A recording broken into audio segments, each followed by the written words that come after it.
L'alerte vient d'être lancée. Une avalanche s'est déclarée sur le domaine skiable du Grand Massif à 9h05. Des témoins ont vu des individus sombrer dans la coulée. Le temps presse. Ce scénario reste un exercice imaginé dans les moindres détails par la préfecture de Haute-Savoie. Ça fait plus d'1 an qu'on travaille sur cet exercice parce qu'évidemment il faut d'abord écrire un scénario, il faut mobiliser l'ensemble des acteurs, il faut que les choses soient plausibles, il ne faut pas non plus affecter la chaîne de secours ordinaire pour ne pas déshabiller le service opérationnel sur le département de la Haute-Savoie, mais il faut aussi pouvoir avoir ici sur place des gens qui sont susceptibles de mobiliser des moyens et puis d'être observateurs. Donc on a quand même beaucoup de monde, on a mobilisé énormément d'équipes et puis il faut évidemment travailler en coordination de longue date. Travailler la coordination des services est le principal enjeu de cet exercice. Cela commence avec les pisteurs de la station. Premiers arrivés sur les lieux, ils vont ratisser la zone à la recherche des victimes. Une d'elles vient d'être trouvée. Il faut alors la déployer rapidement et avertir les renforts. Dès qu'on arrive à avoir un petit peu l'ampleur du phénomène, donc pour le coup aujourd'hui la taille de l'avalanche, les premiers témoins qui vont nous donner un nombre approximatif de victimes, et en fonction de l'ampleur du phénomène, on appelle très vite des renforts.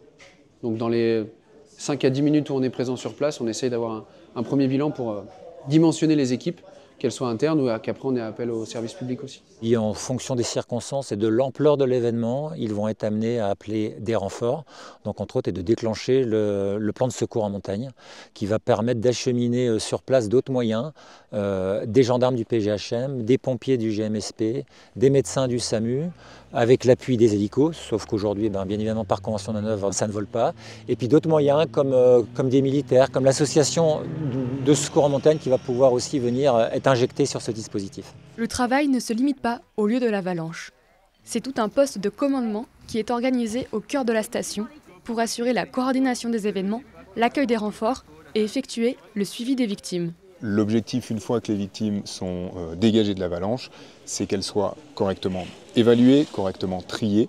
L'enjeu étant d'amener les bonnes victimes au bon endroit et dans les meilleurs délais. Une fois qu'on a leur statut et la définition de leur orientation, elles sont acheminées en ambulance vers les hôpitaux ayant un plateau technique adéquat à leur pathologie. Un peu plus tard dans la matinée, une seconde avalanche sera déclenchée sur le secteur de Samoin. Cet exercice plus que réaliste aura mobilisé plus d'100 de personnes pour secourir les 18 victimes fictives, dont 5 personnes décédées.